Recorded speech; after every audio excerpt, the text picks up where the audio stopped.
Dans les ténèbres de l'histoire humaine, une silhouette se dresse, inquiétante, changeante, insaisissable. Il est le tentateur, l'ennemi, l'ombre derrière les croyances. Il s'appelle Satan, Lucifer, Shaitan, Iblis, Baphomet, mais pour tous, il est le diable. Mais d'où vient cette entité qui incarne le mal absolu? Est-il un ange déchu, un dieu oublié, une construction morale? Aujourd'hui, plongeons dans les abysses de la mythologie, des religions et de la culture pour retracer l'histoire du diable. Bien avant l'apparition du diable tel qu'on le connaît, l'humanité cherchait déjà à comprendre l'origine du mal. Dans la mythologie mésopotamienne, les démons comme Pazuzu ou Lamashtu apportaient maladie, mort et chaos.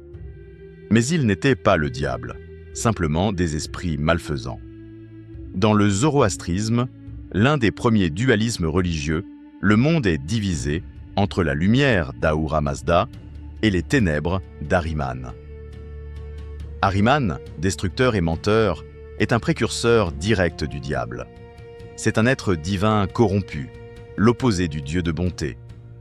On voit déjà un schéma se dessiner, une force du bien et une force du mal. Mais le diable n'est pas encore là. Il viendra avec le monothéisme. Le terme « Satan » vient de l'hébreu « ha-Satan » qui signifie littéralement « l'adversaire ». Dans l'Ancien Testament, Satan n'est pas encore un démon cornu. Il est un agent de Dieu, chargé de mettre les hommes à l'épreuve.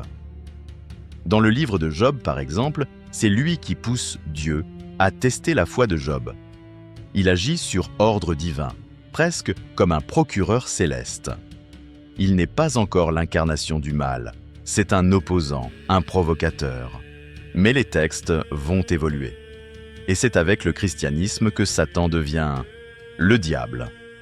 Avec le christianisme, Satan change de visage. Il devient un ancien ange de lumière, tombé du ciel à cause de son orgueil. C'est le mythe de Lucifer. Le nom vient d'un passage d'Isaïe, où l'on évoque une étoile du matin, tombée du ciel. Ce texte visait en réalité un roi babylonien, mais les premiers chrétiens y ont vu l'histoire d'un ange rebelle. Lucifer, porteur de lumière, aurait voulu se faire l'égal de Dieu. Pour son arrogance, il fut précipité dans les enfers.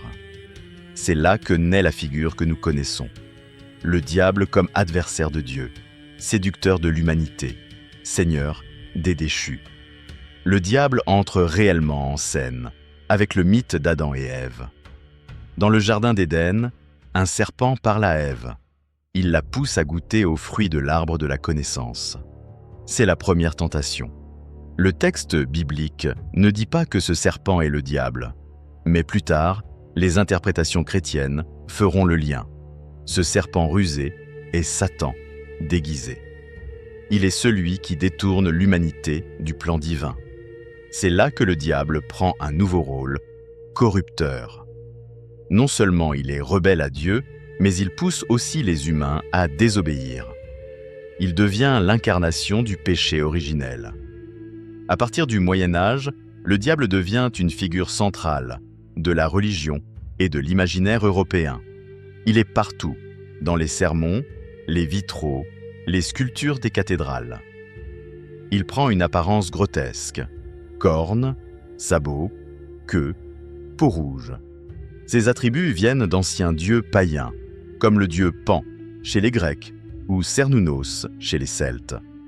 Le christianisme a diabolisé ces anciennes divinités, littéralement. Le diable devient aussi le maître des sorcières. Il est au cœur de la chasse aux sorcières, accusé d'avoir conclu des pactes diaboliques. Les sabbats, les possessions, les exorcismes, tout cela entretient une peur constante du diable. Mais cette peur renforce aussi la puissance de l'Église. Une légende naît alors, celle du pacte faustien. Un homme vend son âme au diable en échange de pouvoir, de richesses ou de savoirs interdits. Le plus célèbre de ces mythes est celui de Faust, immortalisé par Goethe. Mais cette idée est bien plus ancienne. Dans de nombreux récits, des musiciens, des alchimistes des rois, auraient signé de leur sang pour obtenir ce qu'aucun mortel ne devait posséder. Le diable devient ici un négociateur, un tentateur subtil, presque charmeur. Il ne force pas, il convainc. Et c'est là que réside tout son pouvoir. Le diable a 1000 visages. Dans certaines traditions, il est un seul être. Dans d'autres, il est une multitude, les démons. Des noms apparaissent: Belzébuth, Asmodée, Méphistophélès, Abaddon. Parfois, on le confond avec des figures mystérieuses comme Baphomet, l'idole supposée des Templiers. Mais tous ces noms n'ont pas la même origine. Certains viennent de dieux anciens transformés en démons. D'autres sont des créations littéraires. Le diable est une chimère. Il s'adapte, change, mute selon les époques et les sociétés. Dans l'islam, la figure du mal porte 2 noms, Iblis et Shaitan. Iblis est un djinn, fait de feu, qui refuse de se prosterner devant Adam. Pour cela, Dieu le maudit. Comme Lucifer, il est un être d'orgueil. Shaitan, lui, est le tentateur. C'est un terme générique pour les forces qui égarent les croyants. Il peut être Iblis ou d'autres djinns maléfiques. Mais dans l'islam, le diable n'est pas tout-puissant. Il n'agit qu'en suggérant. L'homme garde son libre arbitre. Au fil du temps, certains penseurs ont vu dans le diable non pas une créature réelle, mais une projection humaine. Carl Jung, par exemple, le considère comme une part de l'ombre intérieure. Le diable serait le reflet de nos pulsions refoulées, de nos désirs inavoués. Freud, Nietzsche et d'autres y voient une figure symbolique du conflit entre morale et instinct. Le diable, dans cette optique, n'est pas en enfer, il est en nous. Aujourd'hui, le diable est partout dans la culture populaire. Cinéma, musique, jeux vidéo, séries, il est une icône, mais il n'effraie plus comme avant. Parfois, il est même sympathique, ironique, voire séduisant. On le retrouve dans des œuvres comme Lucifer, The Witch ou The Sandman. La figure du diable devient ambiguë, ni tout à fait bonne, ni tout à fait mauvaise. Elle questionne, provoque, interroge la morale. Le diable n'a jamais été un seul être. Il est un miroir de nos peurs, de notre culpabilité, de notre besoin de définir le mal.